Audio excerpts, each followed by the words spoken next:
Hello! Hi everyone, welcome to Text Adventure Time. I'm going to do my standard thing of checking that I'm as audible as I want to be and that you can understand what I'm doing and what I'm saying. Audible as I want. Amazing. Apologies if I seem a little bit scatty at times this morning. Various reasons, like woke up about half an hour ago, and it actually takes a surprising amount of time to set up this stream because of all the different window capture and stuff. So yeah, I'm still kind of bit out of it, a bit tired. You know what? I'll even just plug in my laptop so it's charging. That feels like that would make sense to do. So basically, if you have not seen this stream before, I should also do the sensible thing of actually like reminding people it's gone live. But if you've not seen this stream before, then basically it is about making games in Twine, which is some free software that you can get at twinery.org that allows you to make text adventure games. There are a few streams that I've done so far. Let me just finish writing this.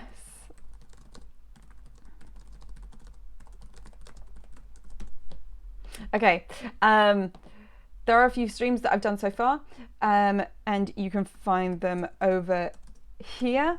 So there's been, I think, 4 streams where we've covered just the basics of Twine, adding sound to individual passages, adding little images, showing you how to like change text, style, font, color, all those kind of stuff, alignment, and then how to do things like doing different types of link, adding in variables, starting to get into things like timers. And today is going to be a whole host of different bits and pieces. And if you ever at any point during the stream have any questions, then do feel free just to throw them into the chat and I will answer them as best I can.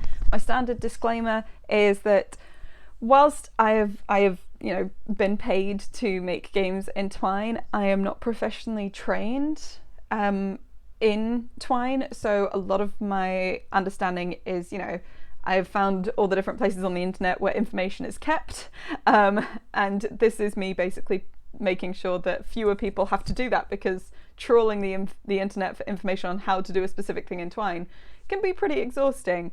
And yes, if you do follow the YouTube link, which I'll post at the end as well. All of these streams always go up on YouTube, and in the link in the description of all those videos there's also a link to a document that has like copyable code and all that kind of stuff.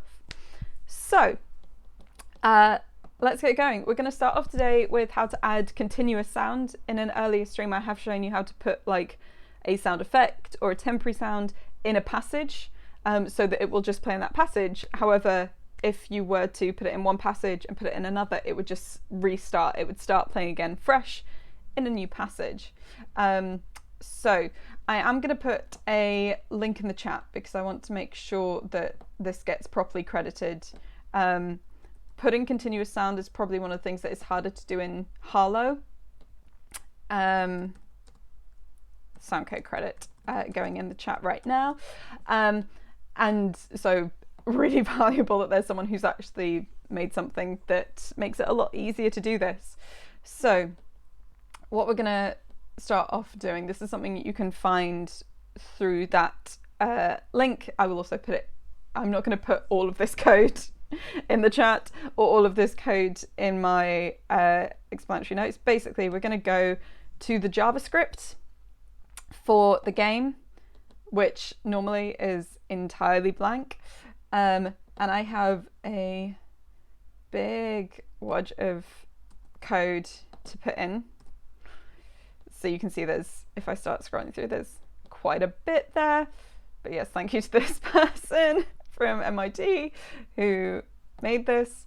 And so that's the first thing we're going to do. Then we're going to make a new passage. We're going to call it core music passage. Hope I've not already done this. Yes, okay, nothing else has that name. Gonna add a tag. We're gonna start using tags a little bit more today in a few things that we're doing, and just tag it with startup pretty sure that we want that to be all lowercase, but if we have any problems, that's the first place I'm going to go. Now I have some code that I'm going to pop in here. So it's a lot of like kind of copy and pasting stuff at the moment. Now I will explain this. So the significant thing that you'll need to be aware of is this bit of code. Just check that's showing properly, yeah, for you on the stream. This bit of code is basically where on the internet does the sound live. I talked about this a bit when putting in individual sound effects or putting in individual images. Basically, you need to have the link where this sound file lives. So for instance, what I tend to do is I have a couple of WordPress sites. I upload audio to the WordPress site. I then view that page. I keep it private so that no one else needs to see it. But then when I open up that page, I right click, I say open audio in new tab, and it gives me this very specific thing, which is like the address of this one file on the internet. I'm using some code, I'm copying some code that I have from a recent project where I kind of made an original fake Ace Attorney game for my partner's birthday. So that's why you'll see some references to Ace Attorney popping up, because again, I woke up later than expected and I didn't have time to find new things to copy in. But so as long as you've got your address for it in between those two little quote marks, the rest of this is just unchanged. This is all that you need to put in.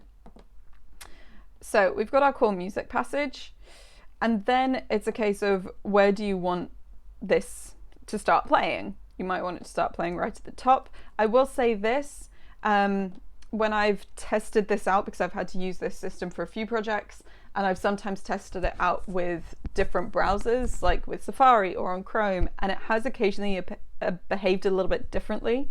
And sometimes what I've had to do is, I'll show you what I've had to do and that has been a successful troubleshoot for me.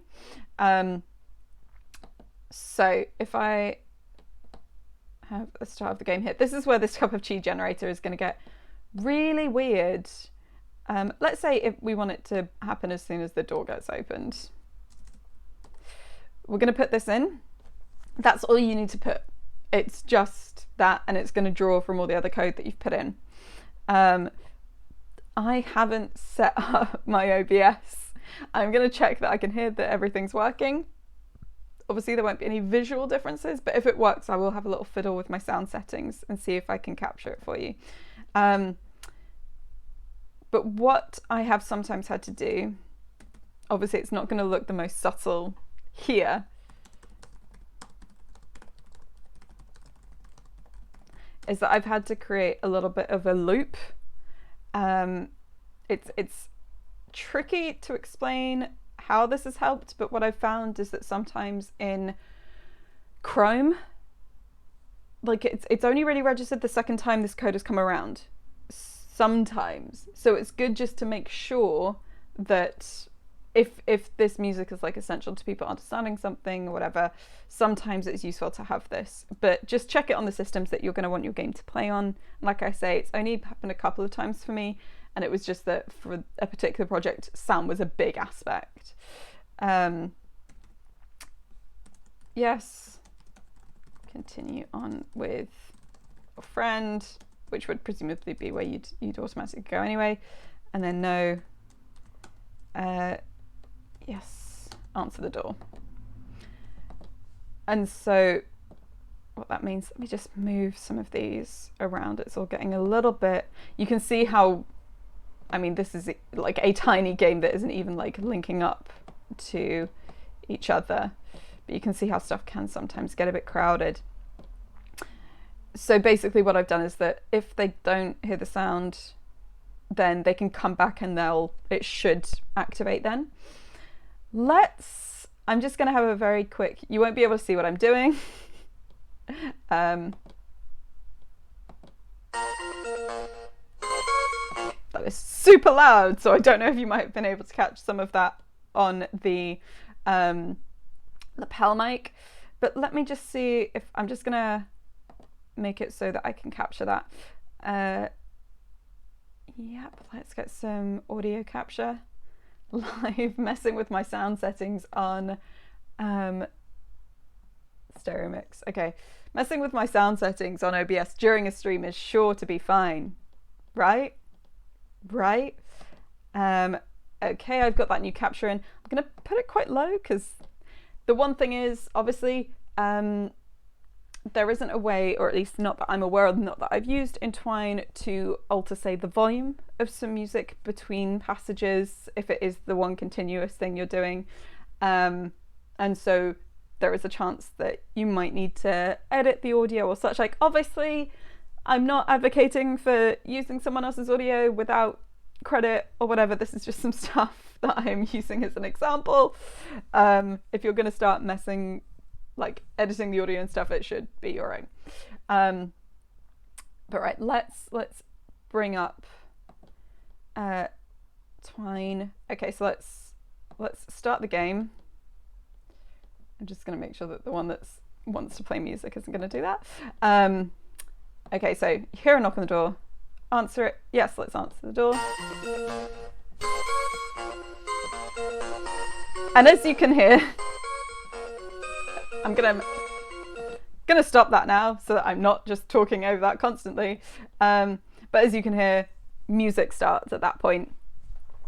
Obviously, it's gonna just keep repeating. What I'm able to share for this little session is there's one other bit with this, but it is just continuous sound. I have tried to experiment. I haven't found it yet. If I do, then obviously I will share as to how to have multiple different tracks in that kind of core music passage that are options for continuous sound. But at the moment, I only know how to take one thing and put it through. So sometimes I will just be, you know, stitching together multiple tracks into one so that at least when it cycles back, it doesn't feel too repetitive. But the other thing that you might want to use with this that can be really useful and can be put to good effect. Let me just take us back to the Twine game. Right, so let's say we've got yes, answer the door, continue on with your friend, if we can hear.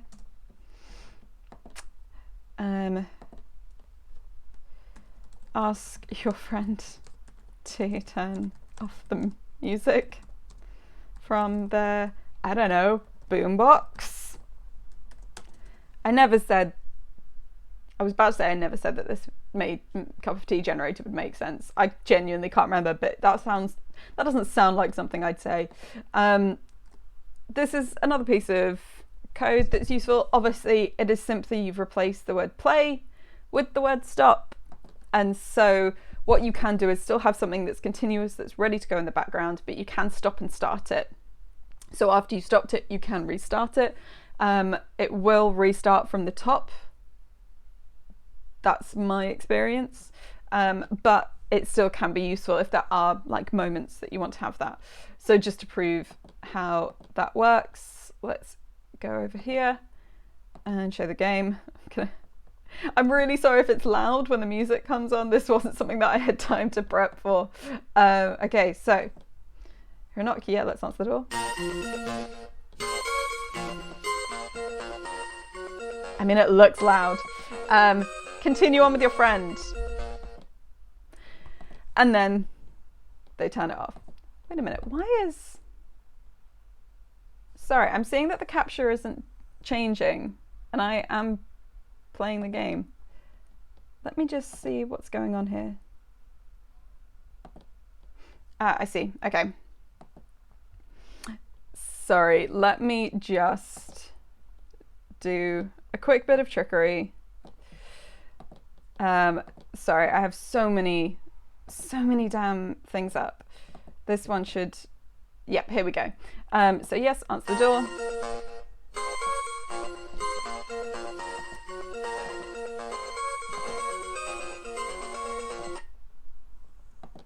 In fact, turning off was really useful there because you might have heard that stuff started to like double up and get a bit much as soon as I started pressing like the back button, which actually, let's use that as a really cool segue into how to get rid of that button, because it will mess with bits of your code. But yes, that's we will just about to go on to that. But basically, that is all you need for continuous sound.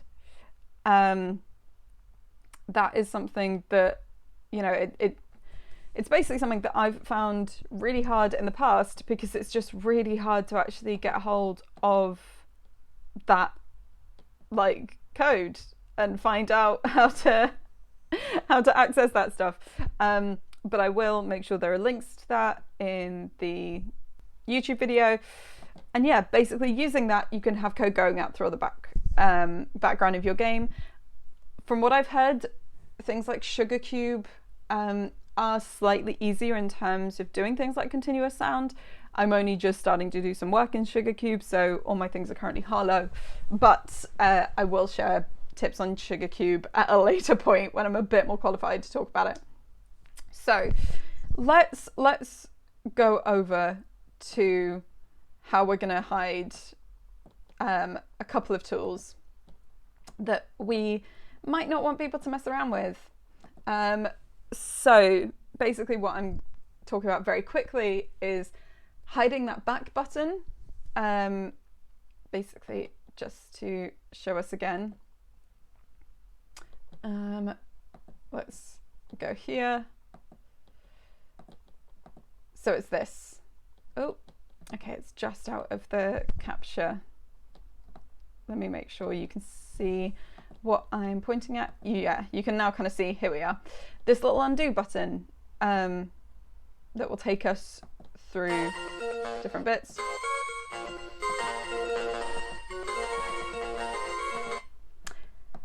That's one of the reasons why you might want to hide that. I think I've hidden this in every single game I've made in Twine, because it's not how it's not how I want my players to navigate the game. If I want to give them opportunities to go back, I will give them opportunities to go back. And when you start getting into things like sound, and when you start getting into things, potentially even like the code that I've shown you for using inventories, because that talks about going to the most recent, like the most recent page in your history, the most recent passage you've been to, stuff like that. People being able to use that button can really mess, because it sends messages to the game that you haven't anticipated and you've not programmed for. However, it's a very simple thing to get rid of, thankfully. So we're just going to go into Twine. We're going to go to the style sheet, which is just below the JavaScript. Like basically, if you click on here, I know you can't quite see it. I'm just hovering on the second one down. And it is just this tiny piece of code there. And that's all you need to put in. Sorry, trying to shift so many bits and pieces around. Let me make sure you can actually see that code. That's all you actually need to see. Like, that's all you need to put in. And that will just mean that people can't use that button. It just won't be visible. The one other thing that I find kind of useful just to put in, this is often the last thing that I do when I'm making a game. So it's like, I know that the game is done. I know that I'm about to like host it somewhere. Just a thought, I've not actually shown yet how to host. Maybe we'll do that soon. Is this. And this is basically, it just takes out that debug view. So let me just show you what I mean.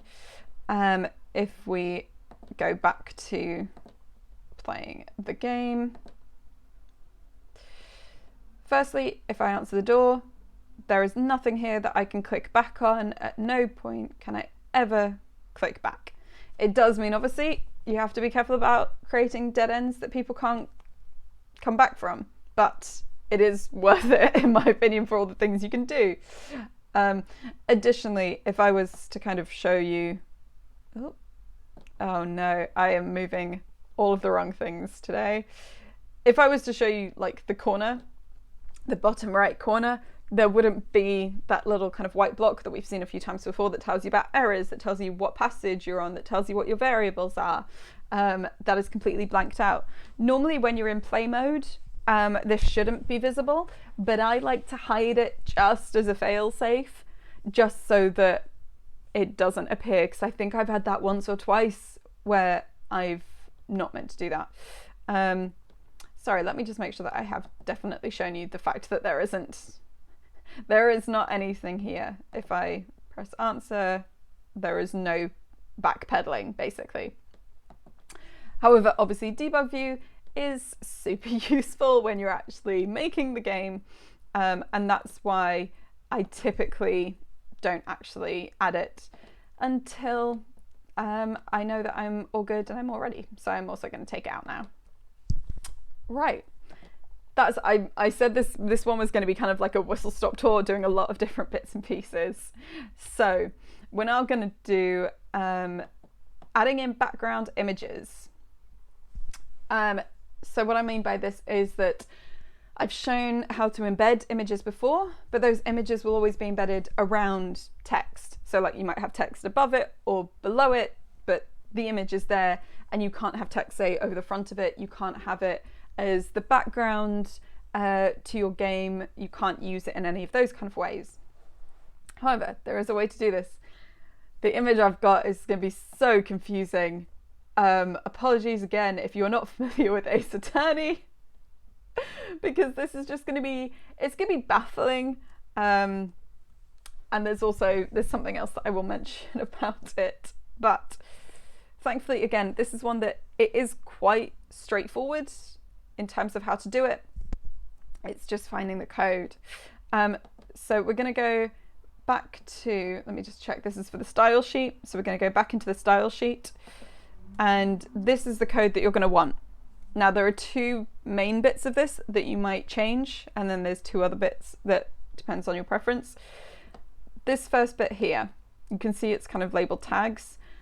This is just what you want to call the tag that you're going to put on the passages that have this as the background image. Because when I was using this kind of code, I wanted to have different background images throughout the game that I was making, depending on who the player was talking to, so that it showed different people. So this isn't a make every single background the background. Sorry, my phone went off, and my phone never goes off. So that right now this is just showing you how to have different background images. If you wanted to use this for every single one, there are some experiments that I can try, but at the moment you just have to put this tag in every single passage. So you've got old bag, there is a reason for that. And then again, we've got like the core address of where this image lives on the internet, which currently is a private page on one of my websites. And these are the two things that you are always going to want to customize to your particular needs, depending on what image you've got and whether you have like lots of different names that you're going to need things to be. Just going to check that. Okay, I wanted to make sure that the captioning wasn't being cut off too badly. You can also see like background size 100% and no repeat. Those are things that you might want to alter depending on what your image is and what your purposes are. You can also obviously have it repeating. You can have it at different sizes. For me, I wanted it to try and fill, though this is a game that I made on a different laptop with a different browser. So we'll see how it shows up. We'll see how it comes up, and then we can always have a fiddle with it to like explore it more. So I was going to do something. Okay. I'm just going to tag this with it. So as if, let me just check one thing though. Yes, that's fine. It's one thing to remember, caps lock. If you've got all caps in here, the tag also needs to be all caps. If I had like a lowercase tag, then it would not work. So imagining that this is just like, oh, you see the picture of your friend who is coming through the door. I hope this works. Okay. I'm just gonna slightly resize the image here so that you can kind of see how it's showing in the full window, because that's a bit more useful here. It's going to be a very weird proportion, I think, for the space that I've got. Sorry, just even more live editing. What absolute skills. What skills? But basically, yes, this is the reason this is going to look like it does is because it is one of the many images that I use to emulate a Phoenix Wright game for my partner's birthday present, where we played a forgotten game that was just his. Okay, I think I've just about got. I just need to capture a little bit more of the top. Okay. So the little bit of white you can see and the little bit of black at the side, that is just from how I'm doing the capture. Let me see if I can make it a little bit more accurate. Okay, so everything, the white and above is actually just because of how the capture is, the rest is the screen. And you can see that obviously it's filling up part of the browser, but not all of it, etc. But it's obviously not the kind of image that we want to have repeating. So most likely my solution to that would be I would go and I would resize images. It was helpful, obviously this was a project that was only going to be played on like one particular browser, one particular computer, because it was made for one person. But for instance, if we were to go back to Twine and we would say, let's repeat this image. Let's just see what that looks like.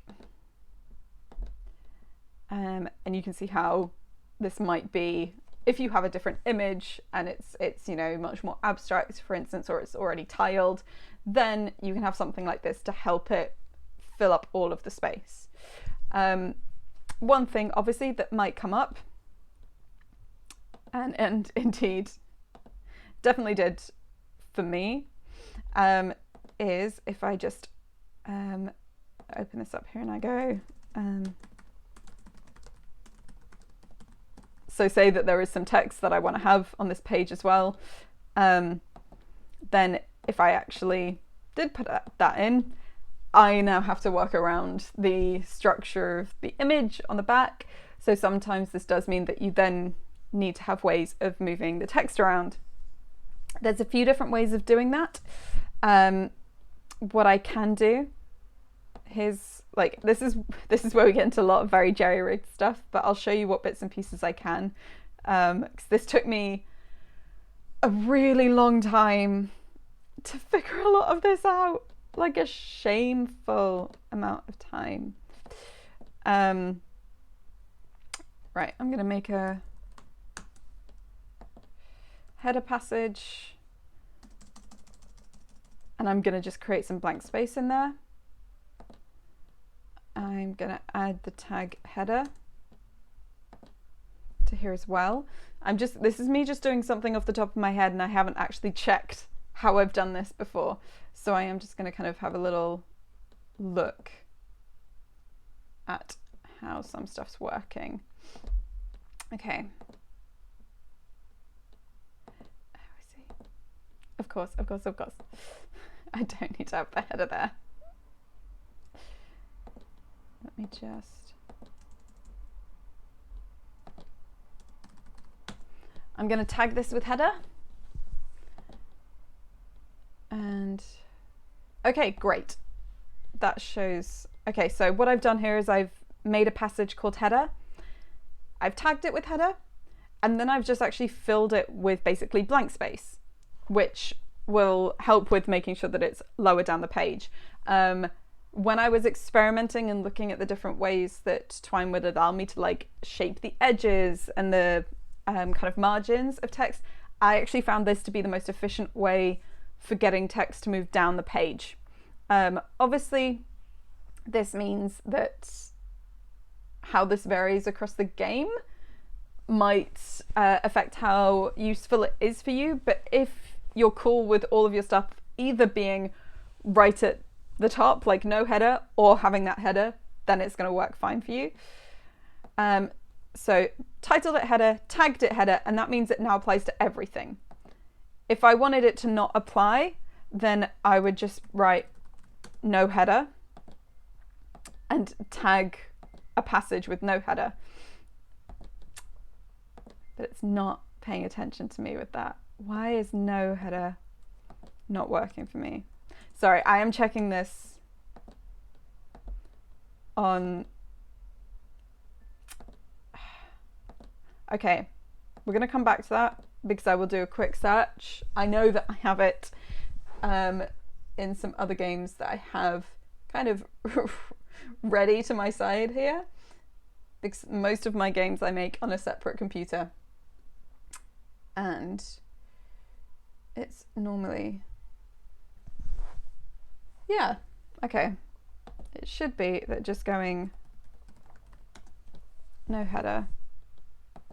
That's what definitely works on other games that I've used, so I'm gonna stick to that really stubbornly. But yes, actually I want to show you what it looks like, so let's take that out. And now, because we've got a load of white space that we've kind of automatically built into the page, you can see it's not perfect because we've gone too far, but we do at least have it down here and we can see how it moves. So it's just a case of kind of fiddling around with how much white space we've got in the header, which I'll do like a little quick guess. How's that? Okay, yeah. This is basically, you know, where you just start doing a little bit of trial and error, taking out some of the white space from the hair until you're at a point where you're kind of like, that's probably the height that I want it at. Now, I'm just going to check on this other game regarding the margins. So, let me just take us back to Twine and show how you can alter the margins if you're trying to fit it into a smaller space. Basically, you're going to go to the style sheet again. Let me check you can see the style sheet. Okay, yeah, it's not going to be so long, it runs on from there. And you're going to put in this code.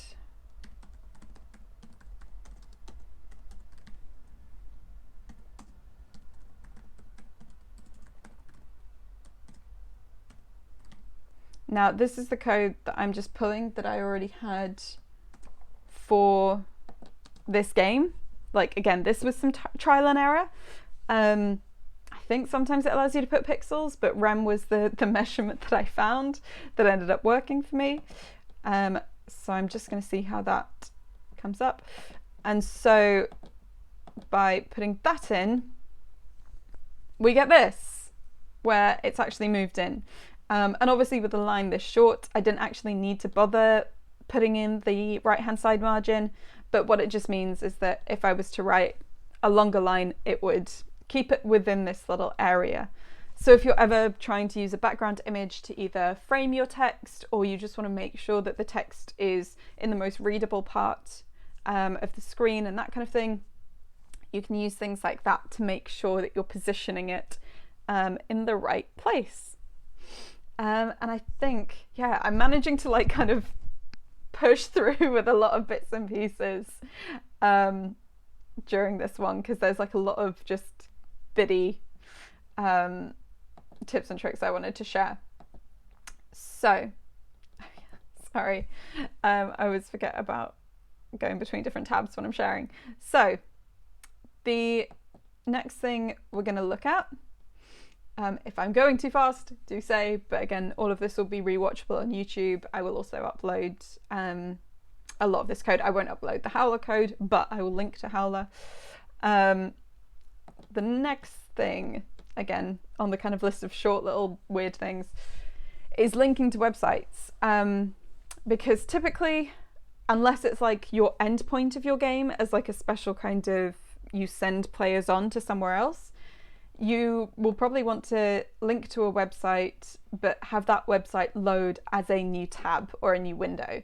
And again, this was some stuff that I found kind of tricky to find initially.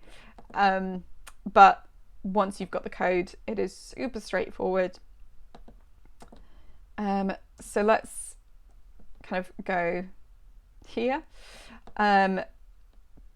Again, this is something that I'm gonna change, but the address that you want something to go to is in between these two quotes, and here is the text that you want it to be clicked on to go through. This is your clickable text. So who is Wendy Oldbag? For the uninitiated, Wendy Oldbag. And let's go, like, if they're looking for an explanation of who Wendy Oldbag is, let's send them to this page.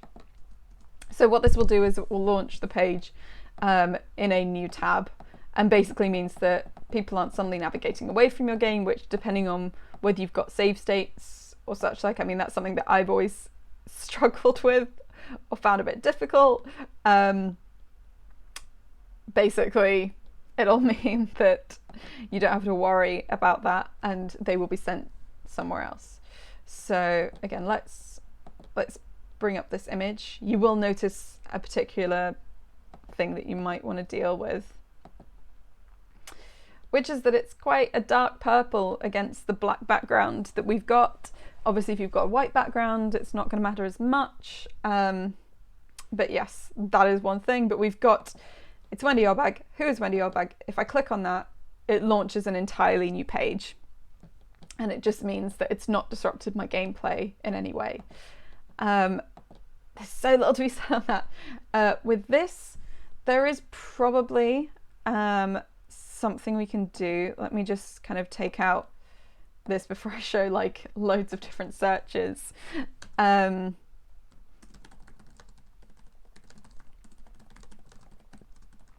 Because normally if you're searching for how do you change the color of links in Twine, it will tell you about changing the color of your clickable links, because that's what they're called within Twine. But what I'm going to do is just very quickly see, but this might be something I have to put into a future stream. Yes, thankfully when I've used this before, it's not been an issue because of colors of background and things like that.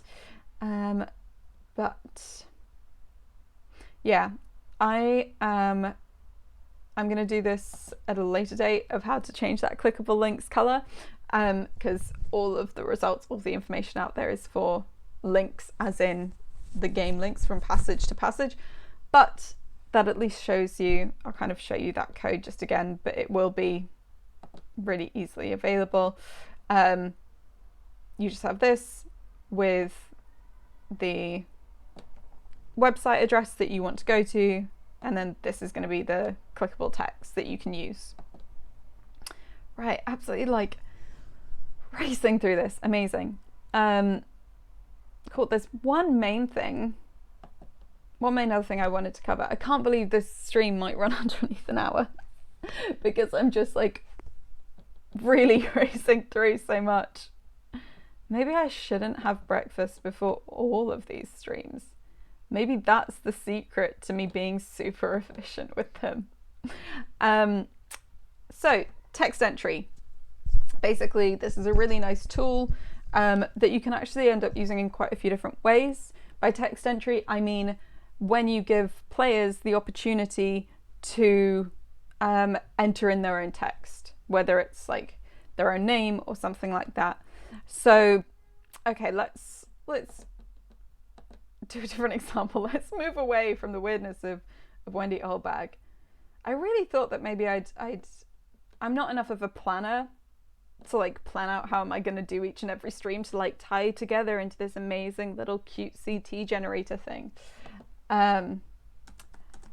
You've gone to a cafe instead.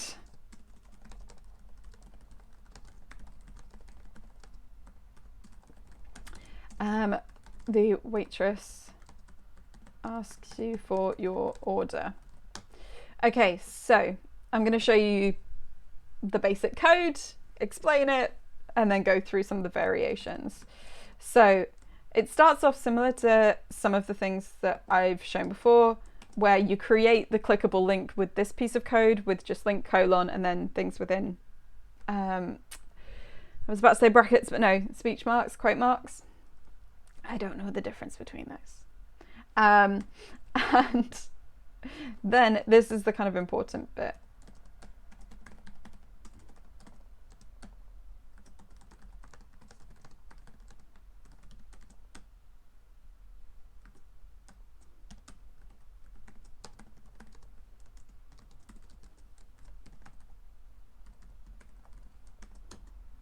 Scandalous, I know, doing coffee instead of tea. So yes, if you attach this to the link, you'll see what happens, but basically the player will be shown the question, what do you tell them? And there will be an opportunity for them to type in text. And whatever they type in will get attached to the variable of coffee order. So let's just show.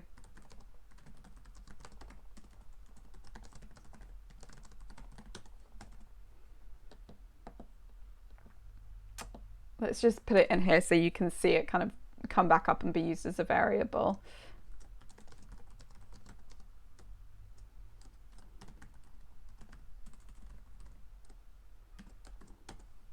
Okay, a couple of things to say about this.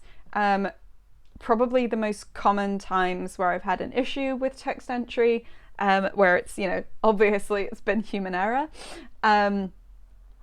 Those times have most typically been, sorry, just balancing all of these things, either where I've forgotten to add this, and I've just put the question, but basically this is the piece of code that helps to tell the game that it needs to leave space for someone to enter information. There needs there is a blank to be filled.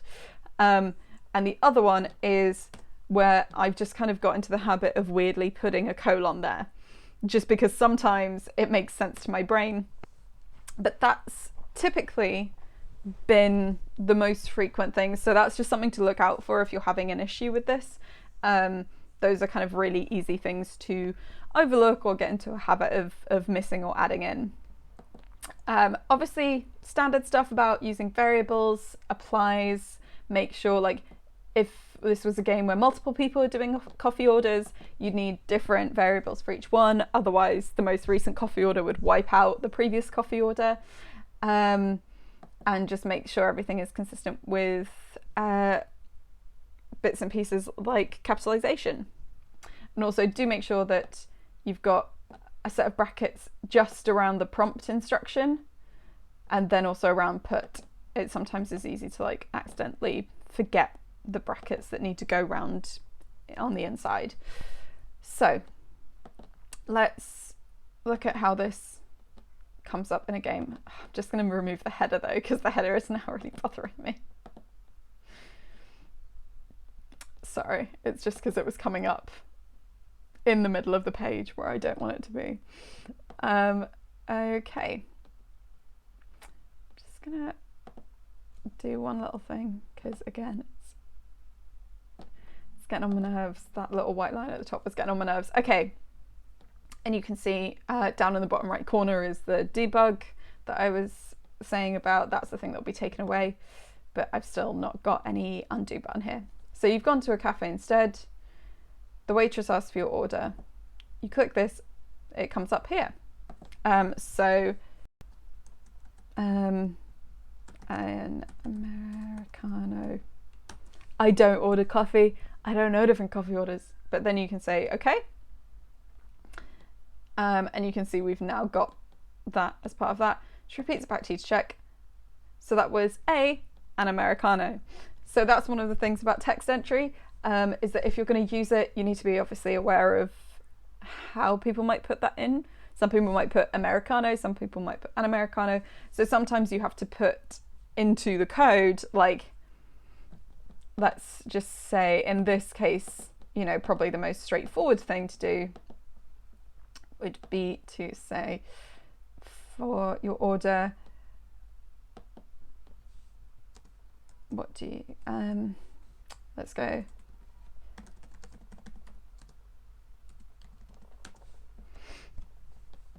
So if we go like that, I'd like probably prompts them to finish that sentence going an Americano.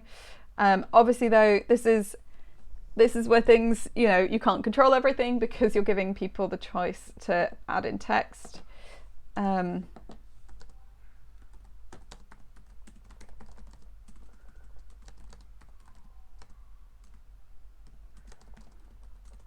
Let's save that. She repeats back to you. So that was a cappuccino coffee. Makes a lot more sense. A couple of things to note about text entry, because that is the very basic core of it. I wasn't showing you any of the stuff. Sorry. Just so you can see, like, I typed in I'd like ... a cup of Tino coffee, comes out as cappuccino coffee. So sometimes you do have to try and preempt or structure a little bit more how people might enter in information if you want to try and make sure that it's as smooth as possible, how it's reincorporated later in the game. But a couple of things to note. I'll actually just show you this one in action. So if I do this, okay, so I'm on the game, ask for your order. There's always an okay and a cancel. I've never had the need to try and get rid of either one of them, and I don't know if the code would actually even accommodate that. It would probably be, I'd guess that it'd be quite difficult and involved to do that. If I do cancel, what we can see here is the coffee order is just a blank string. Now, typically, or like most recently, I've used text entry a lot for puzzles. So it's you know, presenting someone with information or a picture or whatever, and then they're having to put the answer into text entry. And obviously, if someone goes to solve a puzzle, opens up that little box, sees okay and cancel, and then goes, oh, maybe I've missed something, and then does cancel, you don't want it to trigger a wrong response. Because let me just show you kind of a little bit more of what I mean and how I typically solve or guard against that. So let's say the waitress insists on you answering your answer to a riddle before they'll serve you.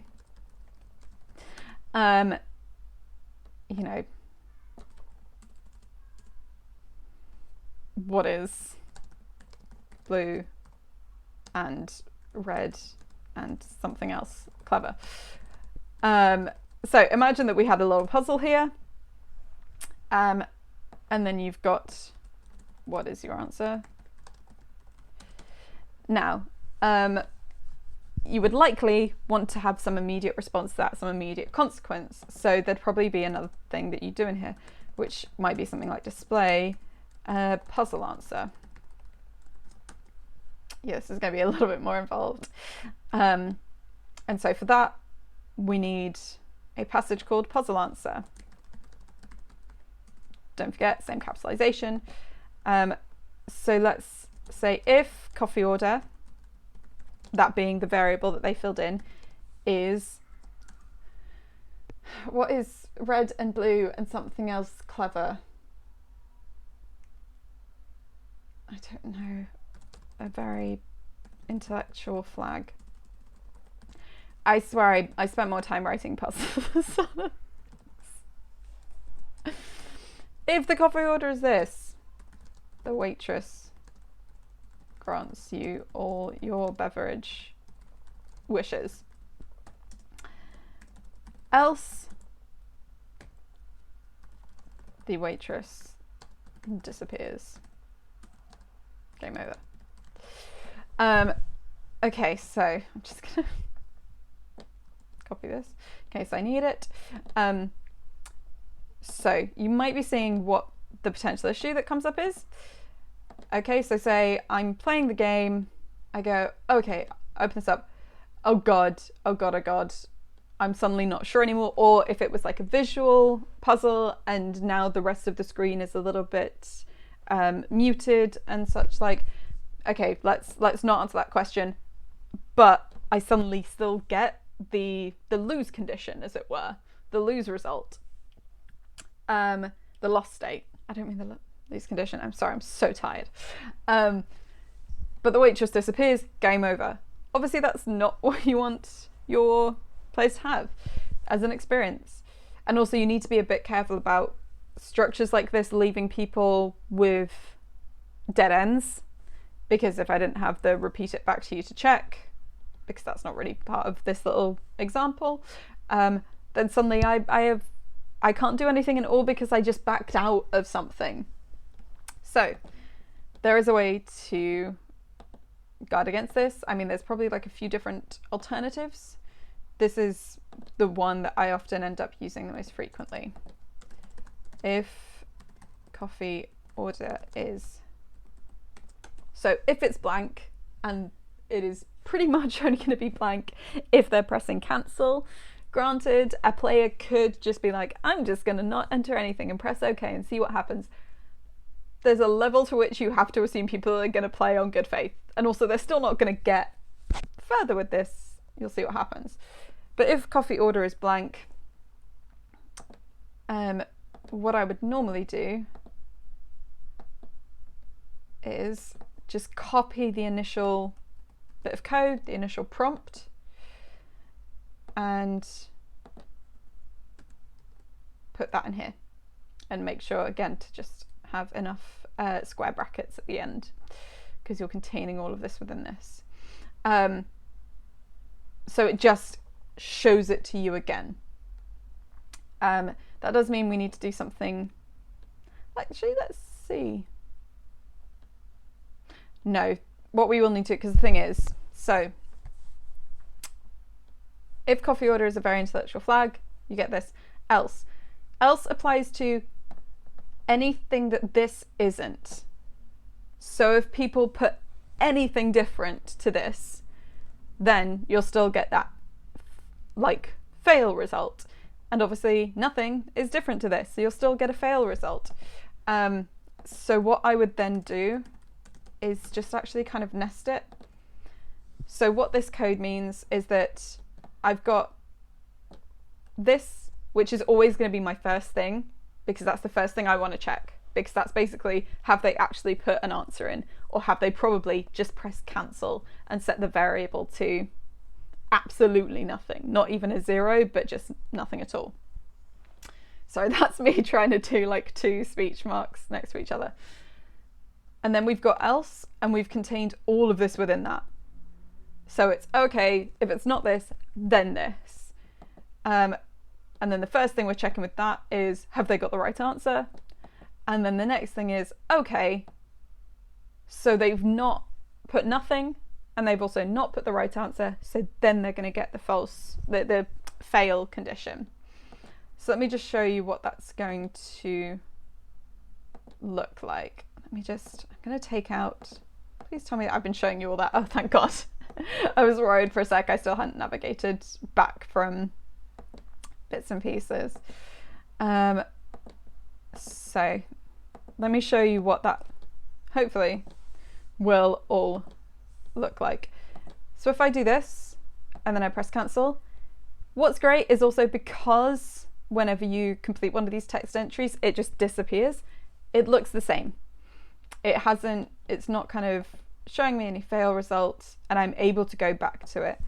Then if I put like a log, a stick, that's the classic, that's the classic riddle answer, isn't it? Okay, waitress disappears, game over, boom. So that's how I would normally guard against having that issue with text entry. Another thing I'd say about text entry that is really interesting but might be a bit brain breaking at the moment, but that I have found really, really cool. I'm not going to kind of show you too much more about it. There's one other small trick because it's like a complement to text entry that I'll show you, but we're coming up to the hour almost. Is that if the text you enter into that little text entry box is itself a piece of Twine code, that will be absorbed by the game and treated as code that runs as part of the game. How I discovered that, or how I ended up using that, is because if you have a game that you want to be kind of a bit meta or something like that, and you're like, oh, you need to destroy the game from the inside, or you need to hack into the game, or you need to change the very makeup of the game to win the game, then a really good way is being, oh, okay, you start to teach people about how the code works, and then suddenly you can kind of create different pieces of code that you put into the game that you might discover through like solving a puzzle, and then you put that code into a piece of text entry, and suddenly the game operates differently because they've put that code in. I personally find that really cool. It's like one of my favorite uses of text entry. Because normally text entry, is very much like, what is your name? And then you talk to someone using their name, or things like that. But I just think that's really fun. And I got very excited when I found out that Twine behaved like that. However, there's something that is kind of a companion almost to text entry, depending on what your purposes are. You might think, if we're looking at the puzzle answer, a very intellectual flag is so specific. It's so specific. In fact, you might have a puzzle or something where you don't really want people to be putting in different things. Because another thing to keep in mind with this is that because we've got it written out like this, if someone was to write in a very intellectual flag, but it was all caps, or the A was lower caps, or the start of every word had a capital letter, it would register as wrong. It would register as not correct because it has some difference, some variation. So obviously, especially if you're using things like puzzles or things where people need to make like very specific decisions, then sometimes what you might want instead is a drop-down list. This is something where I'm just gonna again look at another little bit. They're super easy though, so I will just do this for the last minute. Let me just pull up this because I've not used them that much, because a lot of the time when I'm using text entry, it's about the player's feeling of putting in their own text, of putting something that is unique, that is personal, that is specific, and often I end up priming it a little bit, so that either it will accept a variety of, say, capitalization, because what I could do is go in here, and I could also put in if coffee order is if I then kind of typed in the options of all possible capitalizations that someone could put in, then I could create, a few different options that would still vary, but would still give the win condition, the win result, for instance. However, there might be times where actually you just want people to choose between a few different options, and for whatever reason, like having them as links that are attached to variables that kind of register those different choices, that might not be what you currently want. And so in that case, what you would do is, what is your answer? So you use the drop down command and you just go, this is going to be the variable. So let's say, let's say coffee order. And then you can put in a few options. A very intellectual flag. Sonic with a degree. Something else. So hopefully if we open that up,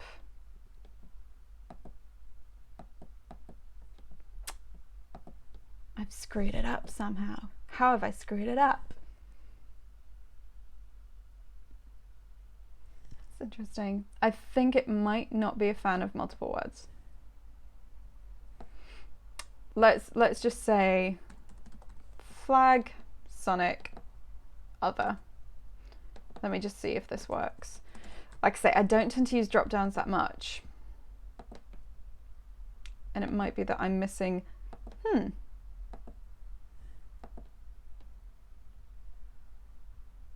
That's super weird. And I might have to come back to this in a future,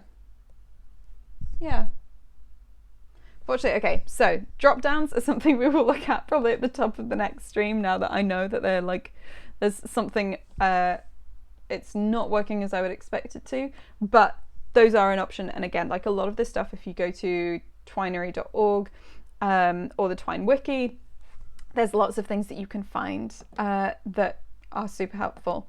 And also if I find bits and pieces, then it will go straight into the descriptions underneath all of the YouTube videos. Speaking of which, I will throw in the link again to all of the past streams. This will go up on YouTube very shortly. And that's all I'm going to cover for today, because it feels like a lot. If there's ever any specific questions or things that you're curious about and you're trying to deal with in your own games, then feel free to either comment in chat during streams, or at Chloe Mashter on Twitter, you can get in touch, and I'm more than happy to try and tailor this to what people want. Because I reckon I've probably got only like 1 or 2 more streams until I've kind of gone, here is all I currently know. The rest is just combining it in different ways. But yes, thank you so much for tuning in. This is a fortnightly stream, which is happening every 2 weeks. That was a really necessary clarification for me to give, wasn't it? And it alternates on Saturdays with made up songs about made up people, which is a slightly different stream where basically people tell me about their tabletop characters and I improvise songs on my ukulele about them. So if you're ever looking for a theme song for your party, or a ballad about a character, or any sorts of that kind of thing, you can get some original improvised songs every other Saturday on this channel at the same time, 11 a.m. BST. And something to look out for, I'm just going to pop a link for it in the chat. In probably about mid-May, because everything is starting to come together, and I will soon be announcing the specific team on it and my mailing list of the people who will hear about all of this stuff first. I'm launching a project called Along-a-Me, which is named after a piece of Norfolk dialect, because I'm from Norfolk, which means with me. And it is basically going to be an experiment, having a bunch of theatre folks and a bunch of kind of tabletop or role play design folks making games together as part of a world building experiment. We're going to be releasing games for free over the course of a month, all about discovering a world that is basically parallel to ours, but you can only access through gameplay, through ritual, and through roleplay. And anyone around the world is welcome to participate in this game, and these little bits and pieces of these games that are kind of part of this overarching game of exploring and building up this world. And we're going to experiment with ways that, you know, everyone's experiences, everyone's gameplay can feed into this massive communal world building. I'm not explaining it that well because I've spoken straight for an hour and, like I said, quite tired. But if you want to be the first to know about that, if you want to be able to sign up to the core mailing list where people are going to get all those games for free first, and where you're probably going to have like the richest interaction and the richest bits and pieces of feedback, of created media, of bonuses and such like to the world, then join my mailing list and you'll hear all about that stuff first. And keep your eyes out for mid-May for Along-a-Me happening. That's plenty of stuff for me to have said. So I'm just going to leave it with thank you for tuning in, and I will hopefully see you in a couple of weeks' time for more Twine stuff, or a week's time for singing, and have a lovely weekend. Bye.